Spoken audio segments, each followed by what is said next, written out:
नमस्कार दोस्तों, आपका अपना YouTube चैनल अंशवली कुमार क्लासेस में स्वागत है।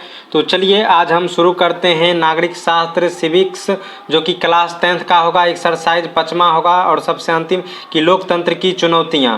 लघु उत्तरीय प्रश्नोत्तर सभी इसमें दिया गया है। वीडियो आप लोग को अच्छा लगे तो लाइक जरूर करिएगा, चैनल पर नहीं तो चैनल को सब्सक्राइब करना नहीं भूलिएगा। तो चलिए, ये प्रश्न बोर्ड में बार बार पूछा जाता है और जो भी व्यक्ति वीडियो के देख रहे हैं वीडियो को अंत तक जरूर देखिए, आपको बहुत ही मजा आएगा। और प्रश्न को अगर आप लोग नहीं समझते हैं तो कमेंट जरूर करिएगा। अगर प्रश्न अच्छी तरह से समझते हैं तो याद रखिए, कॉपी पर लिख लीजिए ताकि आपको एग्जाम में क्वेश्चन बनाने में मदद करेगा। तो चलिए, सबसे पहला प्रश्न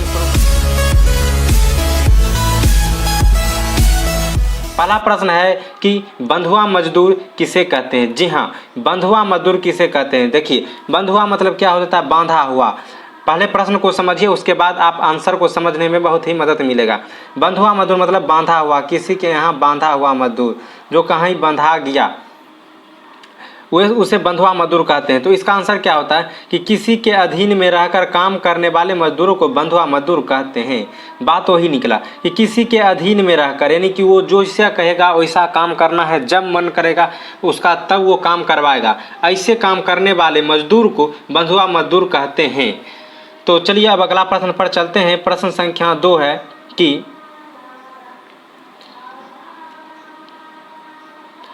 आर्थिक अपराध का अर्थ स्पष्ट करें। जी हाँ, प्रश्न संख्या 2 है कि आर्थिक अपराध का अर्थ स्पष्ट करें। सबसे पहले आर्थिक अपराध का अर्थ स्पष्ट करने के लिए कह रहा है, तो इसका क्वेश्चन को समझते हैं। क्वेश्चन में कह रहा है आर्थिक अपराध। आर्थिक मतलब हो जाता है रुपया पैसा संबंधित, आर्थिक स्थिति जिसे कहते हैं वो आर्थिक, वो अपराध कैसे होता है, उसको आर्थिक का जो अपराध है वो कैसे होता है वो समझाना है। तो इसका आंसर हो जाएगा कि विदेशी मुद्रा का अवैध आगमन, यानी कि विदेशी रुपया जो है अधिक आना, या विदेशी बैंकों में भारतीय द्वारा जमा की गई बड़ी धनराशि आर्थिक अपराध कहलाती है। यानी कि विदेश से अधिक रुपया यहाँ आना, या यहाँ के रुपया, भारत के रुपया विदेश के बैंकों में अधिक धनराशि यानी कि अधिक सा राशि में जाकर जमा करना, ये सब आर्थिक अपराध है। क्योंकि यहाँ का जो रुपया होगा उसका ब्याज जो है विदेश वाले सरकार को बनेगा और विदेश वाले अमीर होंगे, इसलिए ये अपराध नहीं करना चाहिए। लोग को अपना बैंक है जैसा है उसी में रहना चाहिए। तो चलिए अब अगला प्रश्न पर चलते हैं।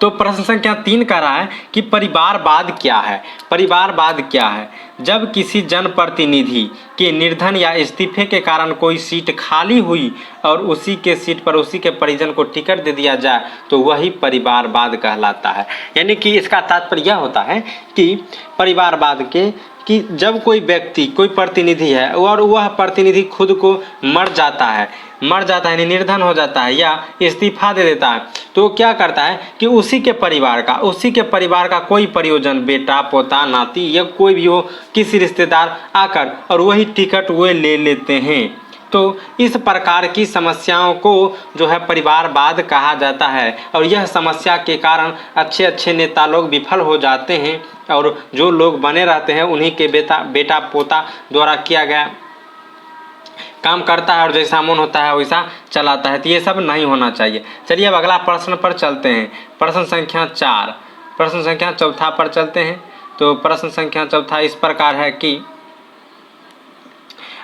आतंकवाद लोकतंत्र की चुनौती है कैसे। आतंकवाद जो है वो लोकतंत्र के लिए चुनौती है, तो कैसे। तो इस प्रकार का प्रश्न है, यानी कि आतंकवाद जो है, आतंकवाद समझ में करते हैं, जो आतंकी फैलाता है वो आतंकवाद, और लोकतंत्र की चुनौती है तो कैसे, वो लिखना है। तो चलिए आंसर देते हैं कि आतंकवाद की समस्या भी लोकतंत्र के लिए चुनौती है। सही बात, आतंकवाद की समस्या जो है वो लोकतंत्र की चुनौती है, क्योंकि इसमें देश की एकता और अखंडता खतरे में पड़ जाती है। देश की जो एकता और अखंडता होता है, यानी कि देश जितना एकता बनाए हुए रहता है वो सब खतरे में पड़ जाता है। आतंकवाद की समस्या आज विश्व के हर किसी न किसी देश में कुछ न कुछ दिखाई पड़ता है। यानी कि आतंकवाद का जो समस्या है वो दुनिया के सभी देश में थोड़ा न थोड़ा दिखाई पड़ता है। आतंकवाद के कारण देश का विकास रुक जाता है। सही बात है कि आतंकवाद के कारण ही देश का विकास रुक जाता है, विकास नहीं हो पाता है। अतः आज ज़रूरत है कि इस समस्या से निपटारा के लिए संकीर्ण दलीय राजनीतिक से ऊपर उठकर इसे हल करने में आतंकवाद की समस्या आज लोकतांत्रिक देशों में गंभीर चुनौती है। तो चलिए अब अगला प्रश्न पर चलते हैं। तो प्रश्न संख्या 5 इस प्रकार है कि वीडियो आप लोग को अच्छा लगे तो लाइक जरूर करिएगा, दोस्तों के बीच शेयर जरूर करिएगा, ताकि सभी को इन सभी प्रश्नों का उत्तर आ जाए। और बोर्ड में इन्हीं में से 7 प्रश्न में से आपको 1 या 2 प्रश्न पूछा जा सकता है। तो वीडियो को अच्छे से जरूर देखिए और ध्यान अलग मत भटकाइए, ध्यान दीजिए प्रश्न पर। प्रश्न क्या कर रहा है सो देखिए। प्रश्न कह रहा है कि अशिक्षा लोकतंत्र के लिए अभिशाप है कैसे। अशिक्षा का अर्थ होता है मूर्ख, कम पढ़े लिखे या बिल्कुल नहीं पढ़े लिखे, इसे अशिक्षा कहते हैं। यह अशिक्षा लोकतंत्र के लिए अभिशाप है कैसे। तो चलिए आंसर देते हैं कि शिक्षा का अभाव लोकतंत्र के लिए एक गंभीर चुनौती है। शिक्षा का अभाव जो है वो लोकतंत्र के लिए एक गंभीर चुनौती है। शिक्षा विशेष का राजनीतिक शिक्षा के अभाव में कोई भी नागरिक अपने लोकतांत्रिक अधिकार से अनभिन्न रहता है। यानी कि शिक्षा के अभाव में और राजनीतिक शिक्षा के अभाव में, राजनीतिक चीज़ के बारे में जिसे नहीं पता है और वो जागरूक नहीं रहते हैं, इसीलिए वे लोकतांत्रिक अधिकारों से वंचित रह जाते हैं। आगे कहता है कि नागरिकों का शिक्षा होना स्वस्थ लोकतंत्र के विकास में महत्वपूर्ण होता है। यानी कि नागरिकों को शिक्षा होना बहुत ही आवश्यक है, तभी स्वस्थ लोकतंत्र यानी कि अच्छा लोकतंत्र बन सकता है।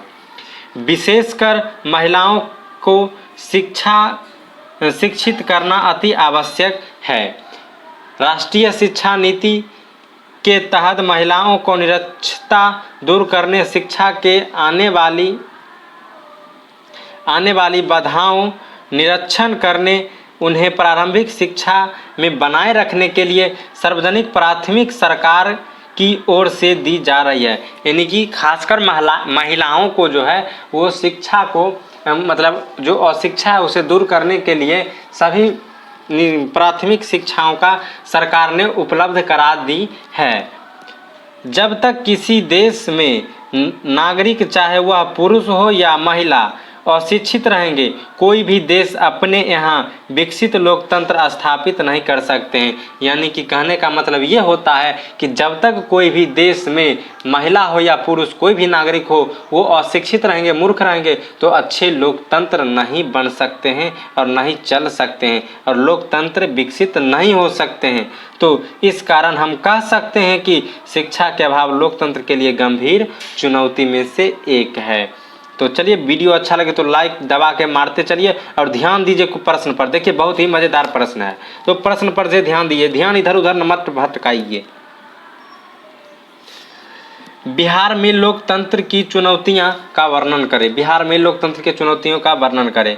तो भारत में अन्य राज्यों में के तरह बिहार में भी स्वस्थ लोकतंत्र स्थापित है। यानी कि भारत में अनेक राज्यों की तरह बिहार में भी लोकतंत्र स्थापित है।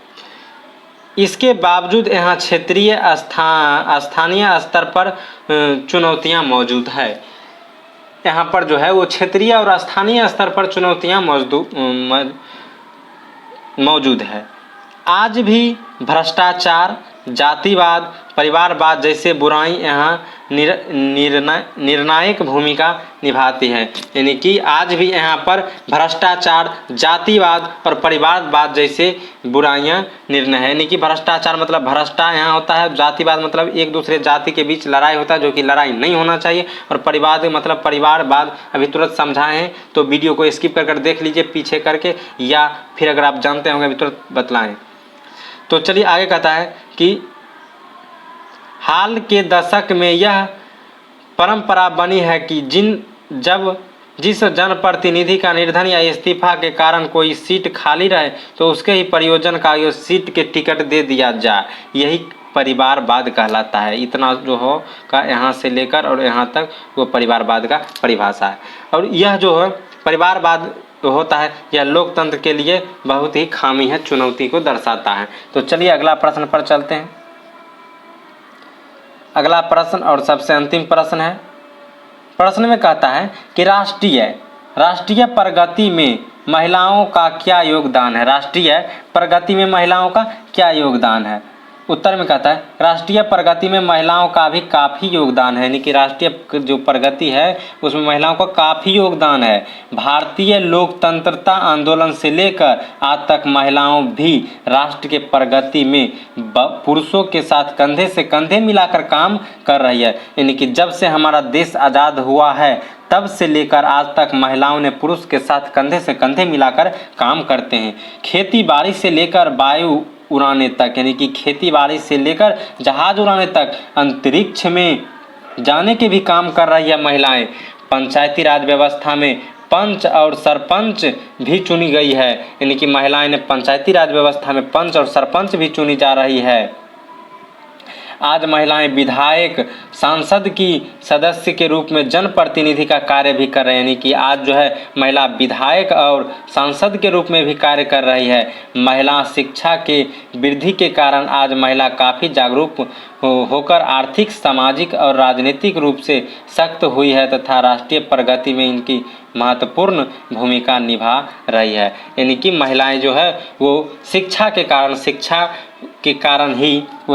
वृद्धि के कारण ही आज जागरूकता होकर सामाजिक, आर्थिक, राजनीतिक पर राष्ट्र की प्रगति में बड़ी बहुत भूमिका निभाई है। तो चलिए, वीडियो आप लोग को अच्छा लगे तो लाइक जरूर करिएगा, चैनल पर नहीं तो चैनल को सब्सक्राइब करना नहीं भूलिएगा।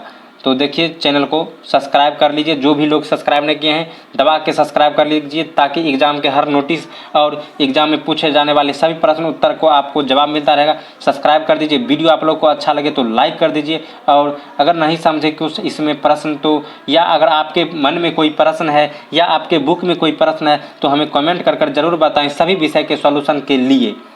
तो चलिए, वीडियो आप लोग को अच्छा लगे तो लाइक जरूर करिएगा। धन्यवाद। फिर मिलते हैं अगले वीडियो में, तब तक के लिए जय हिंद।